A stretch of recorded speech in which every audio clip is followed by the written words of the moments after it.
episode 3 of Artburn. Keep on making more episodes. We're winning. It's unbelievable. You know, they say that 90% of podcasts don't make it past 20 episodes. Yeah. So at our rate, we're going to crush it. I mean, I've got a lot of bullshit to say. So I can't wait. All right, so shall we change the painting in my background every week too, or something, or every episode? Not a bad idea. Give a shout out to a different artist or something. This is Eben Benson, E-B-E-N Benson. I think it's just Eben Benson on Instagram, but he's a great painter. That's awesome. Can we see a little? Can we see a little up close of it? Yeah. Zoom in. Let's check it out.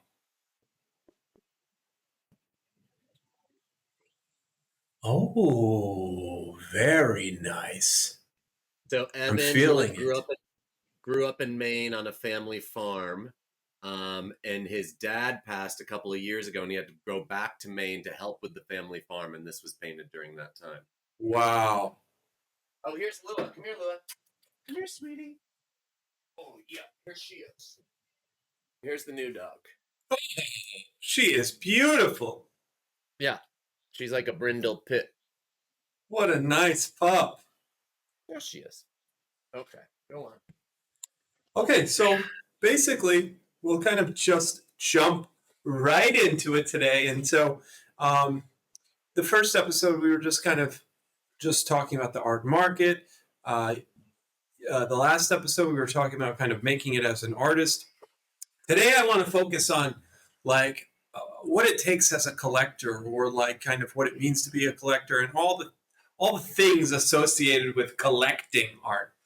And so I've got some questions for you, and I just want you to do your best as to inform us your thoughts around these things. Yeah. So shall we begin? Let's do it. Okay, so those of us who are new to the art world, right? Like, how would you define art collecting in its most basic form? I mean, I guess it's like buying things is collecting, right? Buying. Mm-hmm. I mean, buying things is different because, like, again, it's not like you're buying food that will go to waste, or you're buying a TV. So collecting is, I mean, it's like collecting stamps, right? Those stamps are never used. They're put in a book to look at. The value sometimes, I don't know anything about stamp collecting, but, presumably the value would accrue on some of them, some wouldn't, based on how many. So it's, I saw part of the question. I don't think it's so dissimilar from collecting anything, except art historically can have a really large resale value. Right. So you think it ties mostly to the value, because I guess like where I'm going with that is, I know we talk in circles about all this, but I'm really always trying to get to that core of this. Is like, okay, is it tied to the hunt, the find, something that resonates with you? Is it a function of pride? It could be all of these things, but I want to continue to, is it a function of status? Is it, of course, the value is connected to it, but like, what are the objectives in collecting? And well, it's a why lot of can those it be things so wonderful? It's a lot of those things I think you said from a collector standpoint, which could be status or, bragging rights. I've certainly seen collectors at art fairs or even in galleries show what they just bought on their phone to the next person. Sometimes it's done, collecting can often be done, as you've talked about a lot, to sort of build an artist's career and, try and make them the next kind of star, if you will, or, hot thing for a minute, because I believe like the more people collect an artist, the more that value sort of increases. So the first way I think you start collecting, and I've said this repeatedly, is you just start going into galleries. No matter where you are, there's generally a gallery or two in every city, small or large. Instagram is a great way to find galleries that aren't in your city. And I mean, honestly, like, but there's got to be somewhere really, Coach, the potential collector out there as to where to begin and why. So you could go to like Artsy, right? What gallery and why? Well, maybe Okay, yes. Artsy is a good place to start or something like this because that's an online sales platform. So any person, I think, can go to Artsy. I think it's like artsy.net. Yeah, Um, or whatever it is. It's artsy. It's whatever it is, famous. right? They can go there and a whole bunch of galleries list certain artworks on sale for there. And so I think you can click a couple of buttons and put in your credit card and buy art, and you can kind of do research that way from like you can Google the Well, I gotta art. pause there. I have to pause there because like 90% of the art that I see on Artsy is contact gallery. Like you can't just e-commerce swipe your credit card. What's that about? Because So that some of adds to the like the black box feeling of art collecting for me. Because I'm just like, yo, like I don't want to like engage with some hoity-toity gallerist who is gonna treat me like shit, and then like also I'm gonna spend 10 grand on this crazy work that is that I like or whatever, but maybe it's gonna go to zero. Like I don't know. Help me unpack some of that because it well, just feels overwhelming as a potential collector.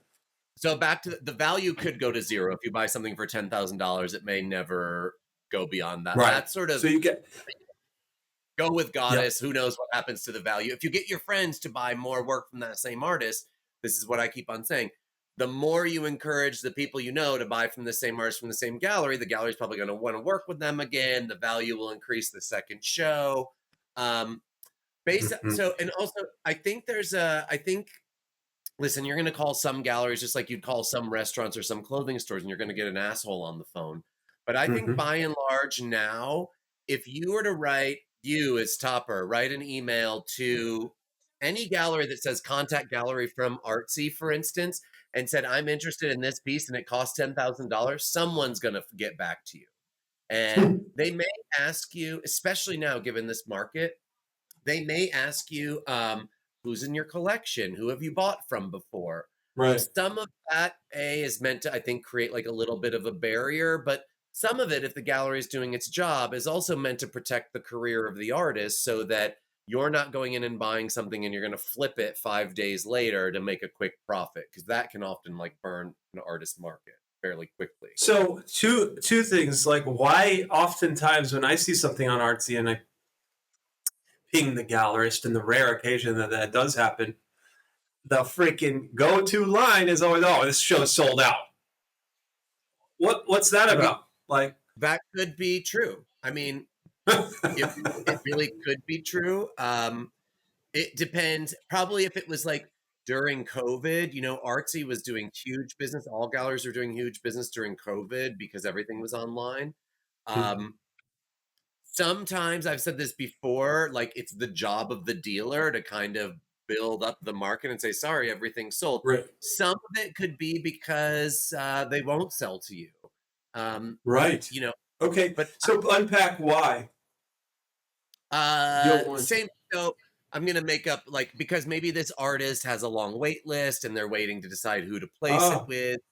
So I've done this when I've worked with a couple of tell artists us that really, about tell us about this yeah, wait list thing. So that's a dream scenario, right? Or why not just raise the prices then? because you don't want to raise the prices too quickly because that could again like shut down someone's market.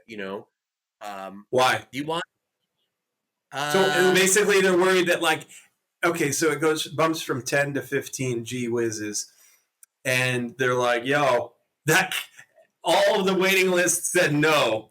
So now, so now nothing's sold. well, it depends. I mean, if you're bumping 5 grand, it depends how long that in between shows or why the reason to bump. That's a big bump, right? That's a 50% bump in price.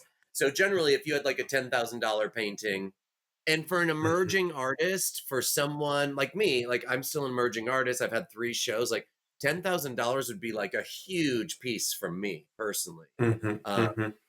you know and I say also you don't want to raise the prices too much because you want the most people to have it in the beginning so it's out in the world so people can see it, so people are inquiring more and more, And that's why anytime I work with artists and do sales, I say like, yeah, take the discount, agree to eat the discount right now. Like $1 is better than no dollar.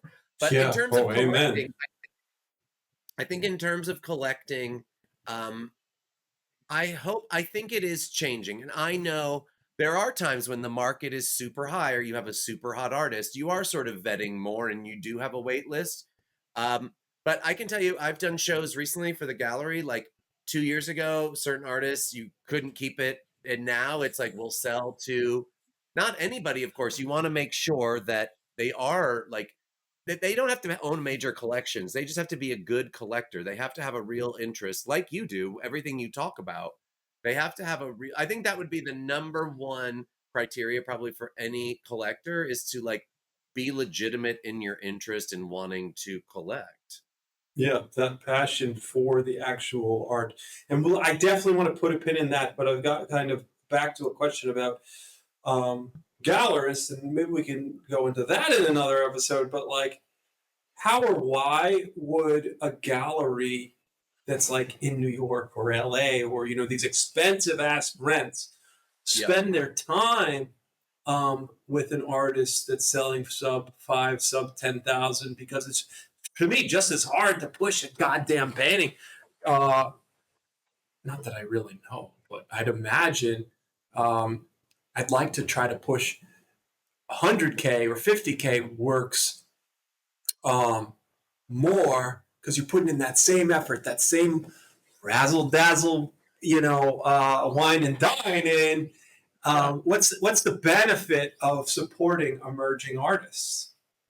I guess just logistically, there's many fewer people that can afford $100,000 or $50,000 versus like 5 or 10. Um, the interest in supporting emerging artists, one, most galleries, like you probably can't just go knock on like Jeff Koons' door. I know you can't and say like, "Hey, you want to be in my show?" Right, So, right. Oh, so you know, the list of people who's selling for that much is really small and limited. yeah. I mean, a hundred Uh-huh. thousand dollar painting is like real money. That's probably going to be a decent sized can. There are a limited number of people who can actually do that, and Who could you sell know, their work for that or who could buy it? both, both. Well, so because like again, one of the objectives of this podcast, or like, one of my objectives is to bring in a whole new world of wealthy clientele who uh, are not spending their money on art, and I think that that's a shame. I think like, you don't need another crib in Tahoe. But man, you could be spending a couple $1 million on, 100 artists. Get a Um, lot, couple million. I mean, you could get. I actually just met this guy who's doing a hospital project. Hospitals are big collectors of art now. He has a mhm. $10 million budget for 437 objects. That's So, amazing. so $10 So million what's his divided by objective? Is he okay with it going to zero, or is he wanting to get a return on that stuff? No, so generally for corporate collections, they never deacquisition anything. They're really looking to buy for, in my experience, I've worked with hospitals a lot. I actually just worked with Morgan Stanley. Ooh, No, not a they want, hospital, but very lit, yeah, very not a deep hospital. pockets. Hospitals actually have just, I think in the past decade plus, really turned up their collecting because there have been all these studies that having art or an aesthetic object in the room decreases cost. It helps healing. It decreases the length of Wow, hospital stays. Um, I think probably for someone like I Morgan believe in Stanley, that. like having paintings there probably says like wealth, right? It Mm-hmm. says like Mm-hmm. it sort of inspires this Taste, idea. less Taste. wealth and more taste, baby. Yeah, Taste. right. But that's, Or it's sophistication, and I want to get into that too. yeah. Yeah. I mean, on the surface, the art world is sophisticated, but at For the end of the sure. day, it's like the It's a raw booze dog in flows the butt cheeks. freely. And yeah.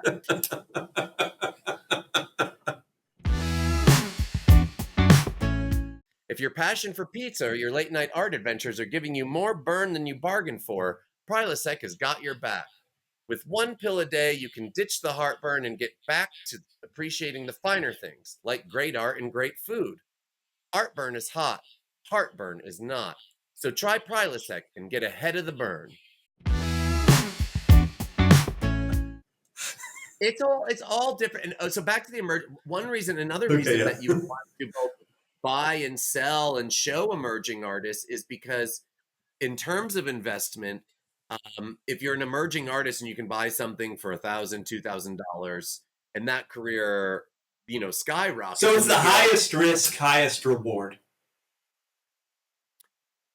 Yeah, is it the highest risk to sell lower price things? I don't know. Like it seems like a higher risk because it has the highest chance of going to zero.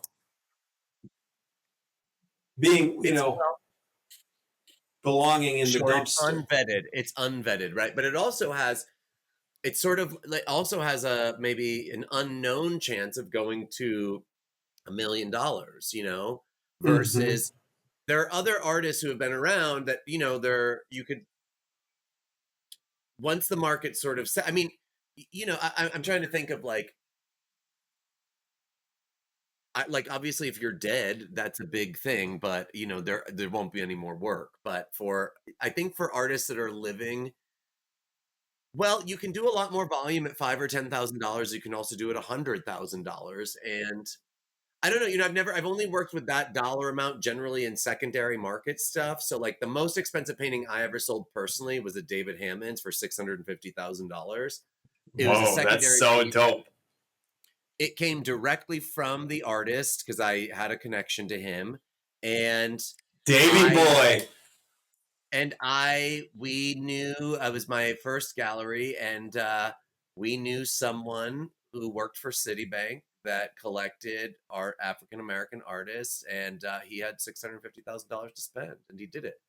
All right, so walk us through exactly how that all transpired, your involvement, if you feel comfortable, how much you got paid on the deal. I personally made no money. You got screwed. Well, the gallery, I owned the gallery. I own the gallery. So the gallery made $50,000 from that. So the piece was $600. Okay. Our commission on all was like. Walk us through how the customer came through, what they were looking for, their level of experience. Give us the whole shebang-a-rang-a-doodle all day.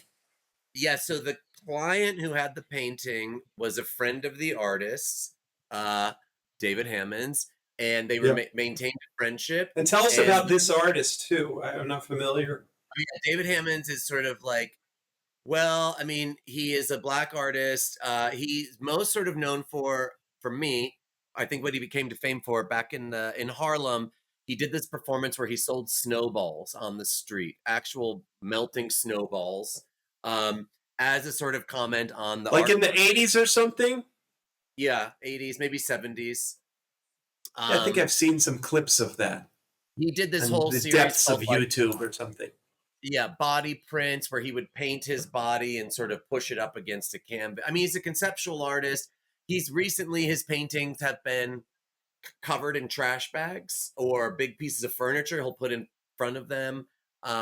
He's kind of amazing. He did this whole series with like basketball. He's done a lot of stuff sort of commenting. Oh, with the chandelier. Is he the person that did the chandelier basketball things? Yeah. Wow, that's unbelievable. I know that guy. Yeah. Okay, so sorry to interject. No. Friend of a friend. We were connected. We knew him socially a little bit. And this friend who was European needed money, needed to sell it. So they agreed to let my gallery sell it. I had some experience working with Black artists and selling to Black collectors because I had a relationship that I worked hard on with the Studio Museum in Harlem. I volunteered there. Studio Museum in Harlem is a museum in New York City that shows African-American artists and artists of African descent. And there's lots of collectors of that work. There's lots of, collectors of outsider art. There's collectors of, Asian art and feminist art and all that stuff. So part of being a good dealer, and I did this very early on, actually, because I, again, came from social work. I emailed all the collectors I was talking to and asked them what kind of art they were interested in. Did they want to receive every show I was showing? Were they interested in secondary market stuff? So in doing that, I had a list of people I knew who were interested in secondary market works by, Black artists, and David Hammons being one of the most famous. And um, so, yeah, I think I don't know the price dollar amount might be wrong, but it was something somewhere between 600,000 and 700,000 that the whole thing was sold for. So first of all, that's negotiated between the client who's giving us the work. Like there was a contract saying you want to sell it for this price. And also the artist makes no money. Like the artist sold the Right, work. because it's secondary market. Yeah. Yeah. So this collector came to us, and I don't know all the details, but we agreed to a price. We had a contract, a consignment that said, we'll get access to this work from X amount of time. We'll agree to pay you this amount. We'll take this amount as commission. We agree to this amount in a shared discount kind of thing. Whatever the language would have said. Generally, anything that comes into a gallery, you get a consignment from the gallery to the artist. And so then the work was what's the usual percent? Less than 10% generally. About 8%? For what, a discount? When you're selling something secondary, what's the commission for the gallery? It can depend. I mean, it's because secondary, like when you make a show, primary market, when you put a show up, you set the price 50-50, right? Yeah, it's 50-50. With secondary market, I mean, the truth is it's the same thing as putting it at auction, except it's done privately. So you can sell it for whatever you want to, whatever somebody would pay. Meaning at auction, they say, okay, the minimum is whatever, $250,000, but those things can oftentimes, go 10 times that price. But right, but there's a set commission. I'm wondering what commission the gallery gets for selling the work. Yeah, I would say generally, like in advisory capacity, it's 10%, right? It's something. Okay. So if the painting was like 600,000, it would have been like 60,000 on top of that or something, So that's why I think the gallery probably made like 50 grand after a discount and all that stuff. Right.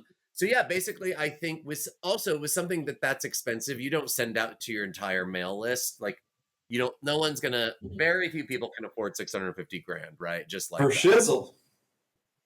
So, okay, so then, so how are we going to market it? Who are we going to push it to? What do we got to do? And then what got it over the freaking line? What a dream.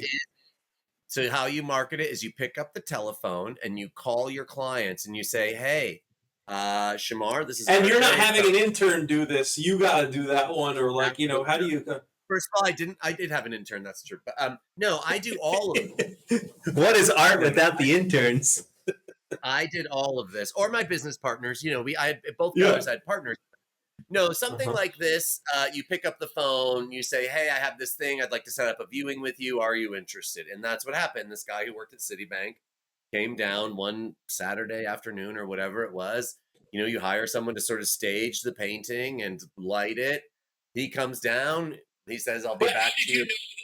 How did you create your funnel of prospects? I like to get into the business aspect of this. Yeah. So again, I worked with the Studio Museum as a volunteer, but I had I had sold stuff to them already. I knew some of their board members. I knew the director. I knew the curator. That was how I knew this guy a little bit, like in the world. I knew who he was. Yeah. So you knew he was balling. I knew he could afford this. Like he, AKA balling.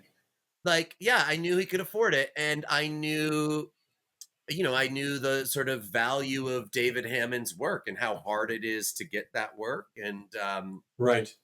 So okay, so was he getting a good deal? And now here we are, maybe 10 years later. Has the work appreciated? Did he make any money on that deal? I don't think he's sold it. At least I wouldn't know if he sold it. I know. I'm talking about, what's the value today, roughly? Oh, I would assume for sure that work has gone up in value. Yeah. For sure. So like, it's gone up 10%. It's gone up, or what do you think it's worth today? So if you had the gallery today, what would you try to push it at? What price? Well, I would do more research, but I know that David Hammons now. No one shows him without he makes the gallery buy all the work from him directly first, and then the gallery can sell it however and whoever they want. So that's real. So you have to have deep pockets. So So you can't be a rinky-dink gallery. I would guess no. I would guess so potentially. So 600 grand. I mean, you could potentially sell it for 700-800 grand, $1 million if you Okay. could find someone to buy it. I mean, again, like Right. I would actually, so how this would work is I would do research. I would go to ArtNet, look at recent Yeah. auction records in the past 5 years, look at comparable Uh-huh. sizes, comparable works. I would see if they were actually sold or if they bought in. So, when it's bought in on auction, that means no one bought it, despite maybe the Right. retail value being 5 million. And sometimes this happens with really big, important works. It's just people won't buy it or so yeah, there's more research that you could do on secondary market stuff would primarily be looking at previous auction records since that piece sold to see where the value went up. I could go to I think he shows with Scarsdead now. I could potentially ask them for a price list and see if they would give me one. I could, if I had a secondary market piece, go What does directly that to mean? that. See if they would give you one. They Some wouldn't give you the galleries, prices? some won't know. Why? They don't have What is that? to. No, I understand, but help us understand why that Well, would be strategic. even if I use my gallery email address, right, and emailed like Gagosian, they know what Half Gallery is for sure. They just might say like, well, we have already 7 clients lined up for this. We don't need your business kind of stuff. Or what I'm going to guess is something with a David Hammons would be easier if I emailed a bigger gallery and said, I have this David Hammons I'd like to sell. This is the price I want. That would be an easier sell for them than for me right now. And I would make what I wanted to make, or I would do it on behalf of the client. So if that client that I sold came back to me now and said, RJ, I want to get rid of this David Hammons. Same thing. I would say, what do you want for it? I could do research. I would say, okay, I'm going to take 10% of the sale. Like we'll figure out where that comes from. And I'm going to try to sell it privately, but we could also, give it to a bigger gallery and consign it that way. And then they would add. So you split the commission basically, but you get a higher price. Yeah, it would all be because there's no set pricing of any of this. It would be maybe you would split the commission. Maybe I would get 7, they would get 3, or who knows? I don't know. It would be a phone call or a meeting. You would sort of sit down and agree to the numbers. Yeah. And so is he buying that, or is a collector buying that work hoping that it's going to, 10x over 50 years or 20 years or something like that, 100x? I would imagine. Or are they buying it to live with it? Both. I think if you're David Hammons is sort of like, I just don't ever imagine that's going to go down in value, really. Right. That's great. I could be wrong. There are a few artists maybe short-term fluctuations like the stock market, but ultimately, if you take the big trajectory over the course of art history, then the man is going to go to the moon. Like when he dies, generally when an artist dies, if they have a career like David Hammons, I mean, the work is done, right? So that potentially he's dead, and I hope he never dies. I think he's an amazing artist, but like, it could. If you sit on it for another 20 years, he'll be dead. You put it at auction. I mean, yeah, you could get tons of. But that stuff also at auction. It's not a Picasso. I don't think you're getting Russian oligarchs buying contemporary like black paintings like they are, Picasso and Monet. So it will have a cap, but there are certain. But maybe one day. Maybe. I mean, listen, the world is a whole different place than it was even 10 years ago. These auction houses are really struggling. Galleries are struggling more and more. So are they struggling because they're not selling enough, or are they struggling because of their financial business structure? Meaning now I haven't looked into this, but I heard Sotheby's was acquired through using a lot of debt. So that puts it behind the 8 ball. It's playing from the penalty box immediately, whereas if it was on strong financial footing, then it wouldn't have to shuck and jive to not struggle. Yeah, I don't know the business models of the auction houses for sure, but I do know I used to teach at Sotheby's, and I know they closed their education department, for instance, and they had a master's program. So that probably didn't make any money. Right around COVID time. Probably like volume is the sort of name of the game in the art world, because even Mhm. it's really hard to sell $1 million object. So, Yep. I don't know where Sotheby's, like, I don't know how much they But make off of a 10. like, how hard was it for you to find? I know I'm going in circles here, but it's like you found a freaking $600,000 buyer. So that Yeah. means, that means there's more of them if you could find it. So it's just There's more of them, but that like, piece did was it take you a offered. year to find? No, no, no. What That's was the fair harder, part. finding the buyer or finding the work? Well, kind of neither in that situation, because the work was sort of handed to us. And Mm. that particular case, but I'll tell you, I've never sold anything else to this buyer. And I offer him things, very targeted. Like I say, here, I Right. think you might be interested in this. And so, that might be the only sale that I do with him. Mhm. Not because I've No, actually hell no. talked to him since. He's lovely. He's always very polite. But it was relatively easy. He knew what he wanted. He saw it. It was David Hammons. And, that's a Yeah, sort yeah, of, yeah. So it sold itself. if I had 600 grand, I would have bought it. Like, it's a no Wow. brainer. Need a boost to start your day? Whether you're grabbing your go-to coffee or treating yourself to a classic donut, Dunkin' has you covered. From smooth, rich brews to the sweetest treats, Dunkin' is the fuel that keeps you going. Craving a nice coffee, a breakfast sandwich, or just something to dunk? You know where to find it. So swing by your local Dunkin' and get ready to conquer the day. America runs on Dunkin'. Like, I would Yeah. say, if And anybody and can. that's because you love the work so much, or you know that the money is good, meaning it's secure, and that it's going to go up over time. It would yes, both of those things. I've never sold an artwork though, personally. I think about it sometimes, but um, Mhm. yeah, I think first of all, David Hammons is like an incredible artist who So I you like like my love. strategy? Our grandchildren. Yeah, well, I would sell an artwork for sure, and I'm thinking about it. I'm going through stuff that I have. Like, I have so much, and I don't hang most of it. Um, Uh-huh.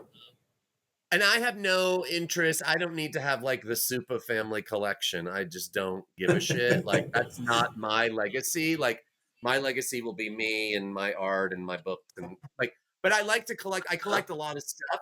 But yes, I would have bought a David Hammons. I would buy a David Hammons today if it was offered to me and I could afford it. Wow. 100%.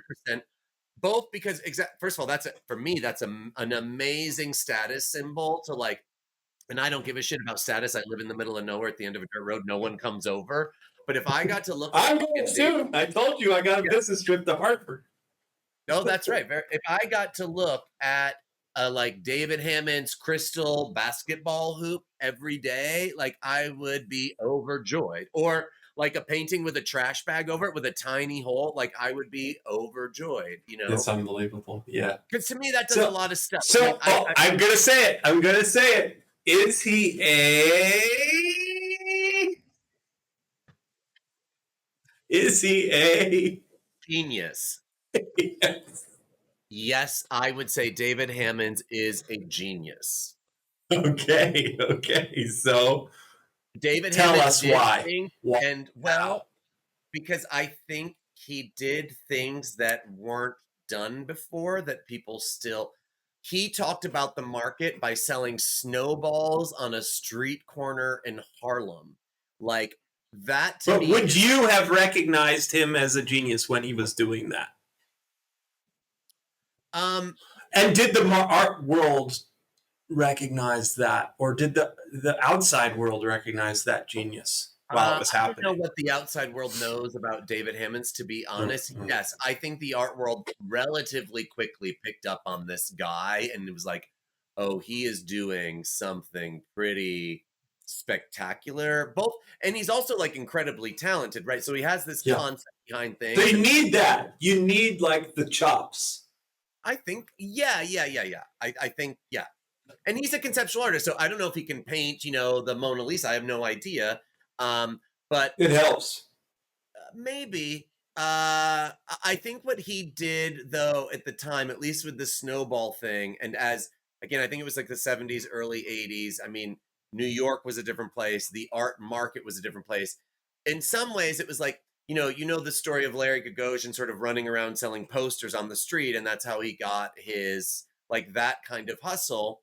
And I think by the selling of snowballs, I mean, it's sort of like the emperor has no clothes, right? This market is just melting. It changes with the weather. Mm, I mean, I could go on and on. But yeah, I think David Hammons is, I feel very comfortable saying he's a genius. incredible. Well, Yeah. I'm so happy that you We blessed found someone one. you blessed someone with that mantle. Yeah. So, like last episode, you were talking about how like art should be a mirror of yourself or a mirror of society, Yeah. and like how should that influence the way collectors choose their pieces? Should a collector like seek out work that speaks to them personally, or something that speaks to society, or like where does someone start with that? Well, if your interest is in you as a collector, right? Like I would say, I always tell people buy what you love because it's yours. You're going to live with it. Unless, I've seen people just buy stuff for investment, Mhm. it can hit or And not. and I also need to say, like, I subscribe to that wholeheartedly. But I also think that the visuals of the work should only be, are not 100% of the decision. It's the meaning of the work, and I think the context of the work, and that's something that, like, we have to. I want to hammer on for our listeners and things like that. And the thing that from gathering our past two conversations, I've been reflecting, and it feels like the meaning and the love and the intention and the context is what separates like art world art from like decoration or like um outsider art, or I Well, don't I know, think not that word outsider art, but no, like I know what you mean, but artwork outside of the contemporary art world. yes, Yeah. yes. So I think that's probably true, right? Like, I don't know what graphic designers do, honestly, but when a graphic designer makes a poster or something, right? I think they're trying to market something, you're trying to sell something. I'm not saying there's not art involved, but I don't know that there's like the intention that I think a good artist has about sitting down and making choices about what they're sculpting or painting or performing and what it all means, right? It's like I went to grad school to write a book, and every advisor told me every period matters, every comma matters, every paragraph, every sentence, because it's like you hand this thing off to somebody and it's left to their interpretation, right? So Hmm. as a visual artist, nothing has ever left my studio that I didn't want it, that didn't, it looked the way that I wanted it to look, and I hit all the notes. People may not know half of those things, right? It's like a Taylor Swift record, right? If you read online, everybody talks about all the Easter eggs that Taylor Swift hides throughout every song. We're never going to know every meaning because we're not her. That's kind of, I mean, I'm not comparing her to Bob Dylan, but Well, it's the same thing. I mean, I'm not. we're not Bob Dylan, so we're not going to know every sort of nuance that he means, but people study this shit for decades and decades and decades. And if you look at like old Dutch vanitas paintings, right? You have a skull, you have wilting flowers, you have rotting fruit, you have Classy. what does it mean? It's about life and death, right? It's not just a portrait of rotting fruit. The artist was trying to tell you something through painting dying flowers and a fruit that's rotten with a fly hanging on it. So it's kind of Why easy. were so many of them doing that? It was just the trend.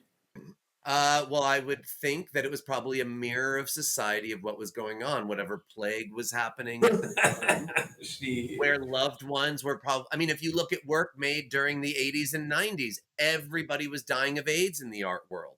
So, Mhm. so much of work reflected during that time is about the AIDS crisis. I mean, there's a generation of gay men above me. I'm almost 50. Men in their 60s and 70s, they're gone. Like, there's a smaller generation and they were artists and dancers. And so I think that's what I mean as a mirror. Like, I had a studio visit with a friend, another artist last night. She's a professor in Buffalo, and she makes kind of abstract work, text-based work. And she was like, everything is about identity You politics. went all the way up to Buffalo last night? We Zoomed. Oh, all right. Yo, Buffalo soldier. No, Buffalo's like 6 hours away, I dude. know. I know. But it was, I mean, I think we were talking about figurative painting. And I was in New Jersey this weekend. I did go to New Jersey this weekend. And Dirty Jers. I was there with a friend who's an abstract painter. And he said, well, maybe figuration has gone away because people actually don't want to look at humanity right now. Because I was saying sort of figuration is like tanked a little bit in terms of like sales. And I thought that was pretty astute. Like the world. They've been saying that since the fucking dawn of time. They've been disgusted with humanity. That's their whole shtick. They're disgusted with society. Well, Disgusted by what's going on. Celebrate it, some celebrate it. I think like that's true, but it's just the ethos of an artist is like criticism of the times. No, I don't think so. I think Andy Warhol loved everything he painted. He loved Coca-Cola. He loved Elizabeth Taylor. He loved Marilyn. Who wouldn't? Yes, he loved those things. I think. And is that what separated him as making him great? Where he had that passion and positivity, where his contemporaries perhaps did not. Well, I think what made him great was like, I mean, talk about a mirror, and that's everybody knew what Coca-Cola and Elizabeth Taylor was, right? So that's the real democratization of art in Andy Warhol. Not that everybody could afford it, but in some ways, by printing it and by making the image this repetition, you just erase the image almost completely. And so it kind of doesn't matter if you actually just have a can of Coke in your house or a painting of a Coke can. It's the same exact fucking thing. And I think that's Warhol's entire genius. Oh, man, that gets my motor running. And that's the job of the artist, though. That's the job of the artist, is to say, well, the painting of the Coke can is the same thing as the Coke, or whatever the intention is. I sort of dictate, but I think unless the artist is sort of present, most collectors aren't going to know that. So back to your original question, collectors should buy what speaks to them first and foremost. I think it would be really amazing if every collector got into the nuts and bolts of what's behind the Coke can painting or the abstract painting, the sculpture. Because that's where, its actual significance in the context of society and art history. And that is what, ultimately, from what I understand or what I gather, is what drives the value through the mood. If more people sat down once an hour and talked with a jerk like me from the art world, right, we'd develop way more collectors. Like, you actually have a true curiosity and hunger and interest. It's a burning passion. Many collectors sort of walk in and out. Many collectors come in with an advisor. They stand there sort of scratching their head, and the advisor's like, no, but this is really an interesting piece and it would look great here. And they're sort of like, because the passion isn't there. Like, listen, you can take me to 500 baseball games. I might like it by the third or fourth. I don't know, but like the Yankee Dodgers World Series, that doesn't even fucking get your schlong heart. You know what would? Sitting in the right section, having a hot dog and a beer, and if Sarah Jessica Parker was on one side and Rudy Giuliani on the other, that would get me hard. But like sitting at a Yankee game to watch grown men pick up a ball, not really. Wow. But that's my point. Like, so I would do that for the experience, for sure. But I would go to 300 games, and I think you can't fake the funk. You can't fake the funk, and I think.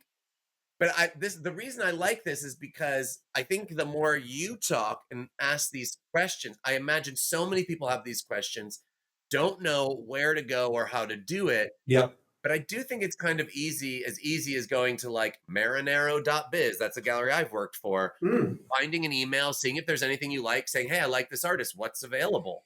Going to KristenLorello.com, another friend who I think has an amazing shout out. We got to get them both on the pod. I will.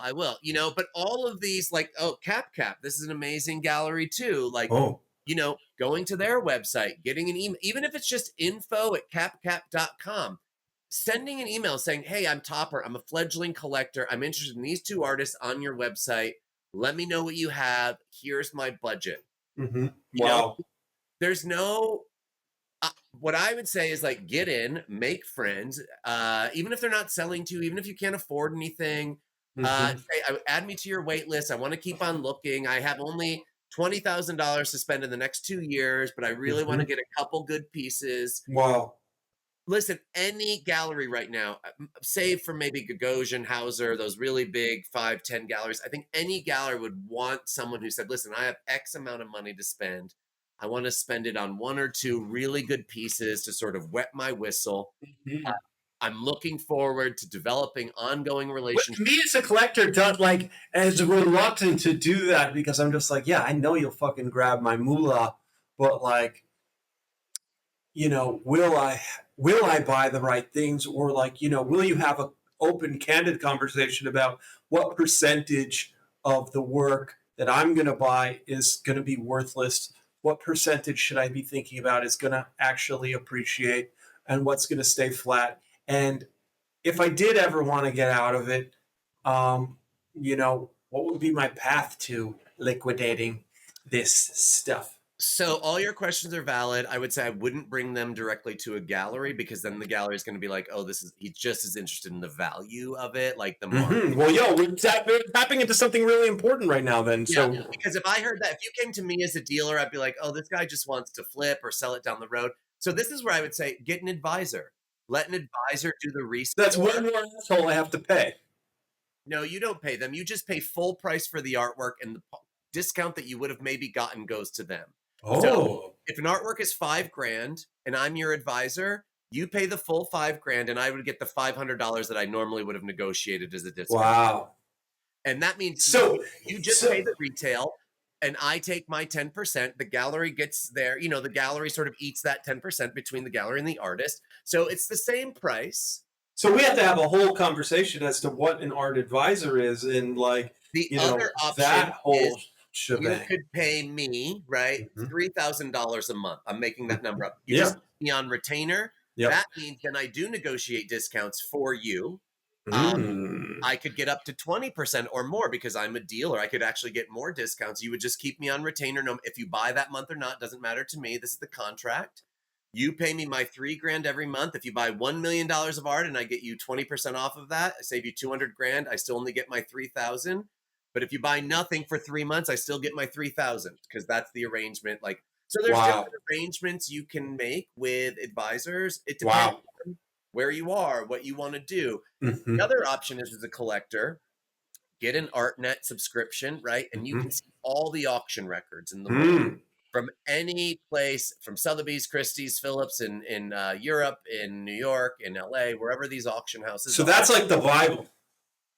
If something has gone to auction, yeah, you can see what if it's been bought in, if it increased. At what point? Or two things.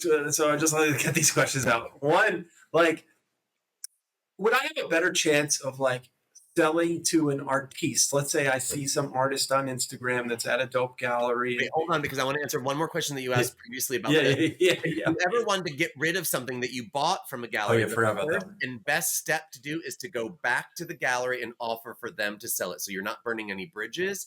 You don't put it publicly at auction. And you give the gallery the benefit of the doubt, because you want to maintain a relationship with the galleries. Okay. The galleries want to be your friend. I want to take you out to dinner and actually like you. True story. Because you're supporting me, you're putting money in my bank account, you're helping pay my paycheck, you're helping artists that I support. Like, I really do want to take you out to dinner. Oh, baby, it'll happen. If you're supporting, all this kind of stuff. And then I want to be really upfront with you. That kind of personal thing, then, you'll come to my house. It'll be social, but I'll say, hey, Topper, I think you get in on this deal now. It's not with my gallery, but it's at this gallery. Here's the deal we're going to make. So you can befriend a couple dealers. That's the fun of it. Yeah, I think this is like the best non-job job you can kind of have, I think, because, I mean, this is work for me, right? Like, I'm talking, I'm meeting new people. But, when it's great, you can take people out to dinner and stuff, and you can close deals there, and it might not happen for a couple months. And, we all need money. The art world needs money desperately right now. Galleries do, artists do, auction houses do, museums do. Everybody needs money. But I would be, in my perfect world, like, I really want to develop relationships, period. Like, because I want the artist's value to increase, because that helps the artist, that keeps the gallery in business, that makes the collector happy. It also shows the collector that the gallery, is like doing their research, is looking at artists that make sort of sense. Yeah. And then though, Shows they've got the Midas touch too, and have the influence to, yeah, ensure or that. you want to look like Half Gallery. So Bill Powers is the owner of Half Gallery. Like he chooses a lot of the artists, and Erin, who's the director, she So chooses he needs some. to be on the show too Yeah, he eventually. just wrote 2 books, so he'll come on and want to talk Whoa. about his books. Oh, amazing. He has like one is about all the gossip in the art world of all the celebrity gossip people he's known. That sells. At Artburn, we know you love a good deal as much as a great piece of art. That's why we're thrilled to shout out Mark Cuban's Costs Plus Drugs, because savings on prescriptions is like finding the next Basquiat at a garage sale. No markups, just medicine at costs, plus a tiny fee. Whether you're collecting art or collecting pills, Cuban's got your back. Cost Plus Drugs, because the only thing high should be your appreciation for art, not your pharmacy bill. Yeah, so he's done a good job of picking these emerging artists from Columbia, Hunter, Yale, and other places, and then a lot of them have gone on to bigger galleries with his. He's a feeder. He's an incubator, essentially. Yeah. Not always. I mean, we also Right. worked with some artists for 15 years. Wow. But some artists, he's like, and I think that's also can be a good dealer. Like you do recognize your limitations in some way, or you have a sweet spot. You have a sweet spot of a price point, your collector base, and you're always developing new collectors too. We don't do like Frieze London, for instance, that fair. We've done Frieze New York. We've done Basel in Miami before, but we don't do like Basel, Switzerland, for instance. We need to have a whole show on how those are different. Art fair thing. But anyway, I would say I answered your last question about if you bought something and you wanted to get rid of it, like always go back to the gallery first if they're still open. Or, you talk to an advisor again, you would call me up and say, hey, I have an Emma Coleman I want to get rid of. And I would say, well, I'll talk to the gallery on your behalf, or I'll see if I can sell it privately. What do you want to make for it? You tell me. That's the thing I would say. I've fucked up on this before. Make sure everything is completely transparent and written down before any...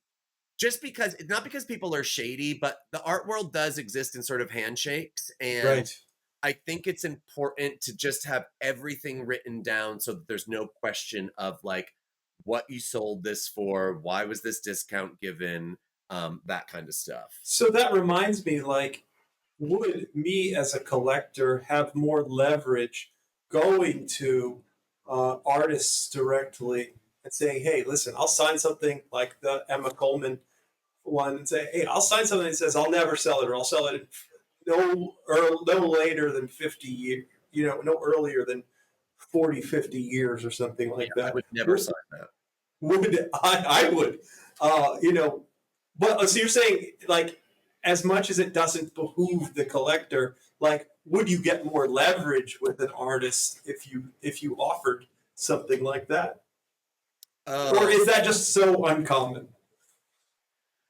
No, because I'm getting this vibe that like it's bad to liquidate the stuff for the artist or something because there's so much like there's such a black box of like what things trade at and like Emma's work, I don't know if Emma has an auction record. I don't think she does, but like so because also that means that they're early, that she's early. Well, also Emma has so much work in the primary market, no one's going to want it. Like it's easy to get. They're still relatively inexpensive. Like there's so much work out there. She's just made so much work. Like that's good though. Not really, because for a painting, made so much work.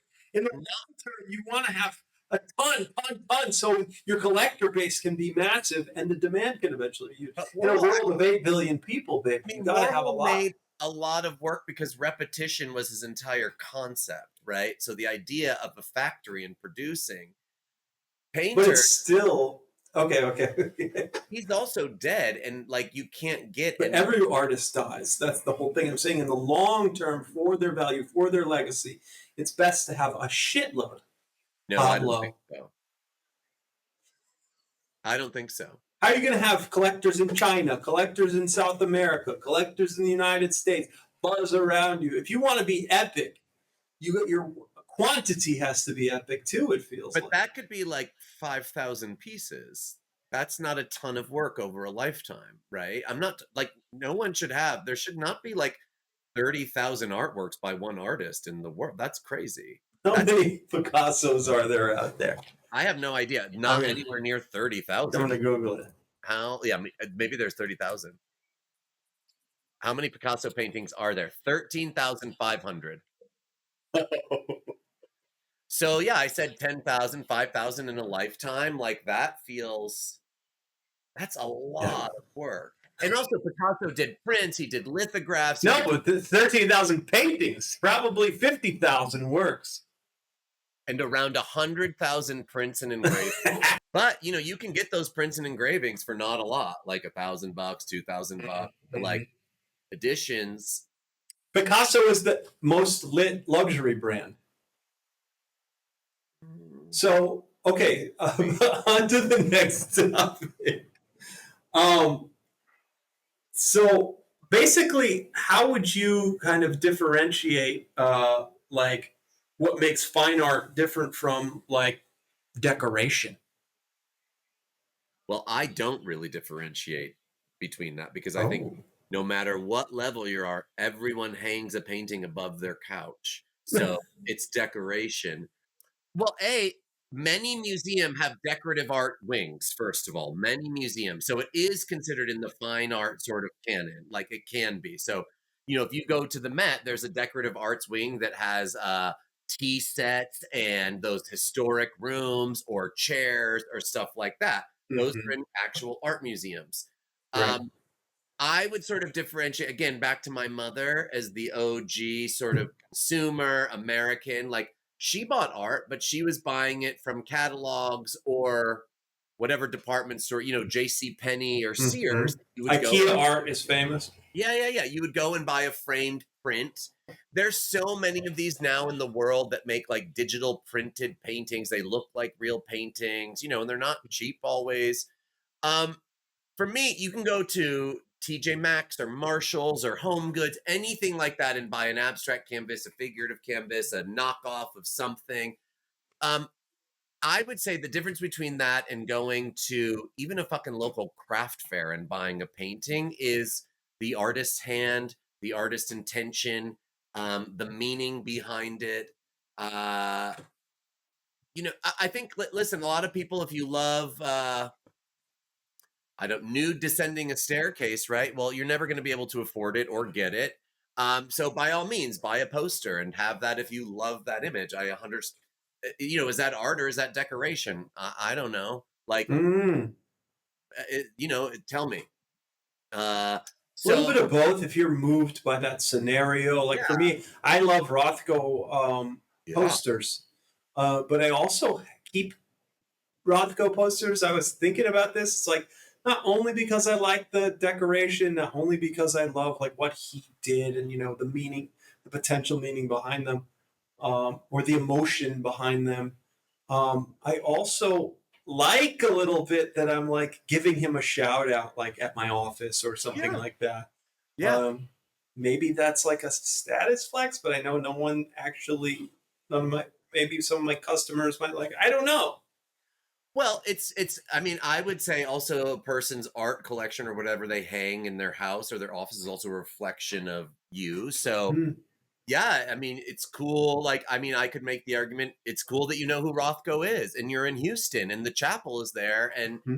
so some customer who comes in that's just interested in, 2 tons of used sweatshirts, that's an opportunity to say, like, oh, hey, since you're here, swing by the Rothko chapel. It's really amazing. It impacted my life in X, Y, and Z. That's how the art world grows. Yeah. Yeah. That's how the art world grows.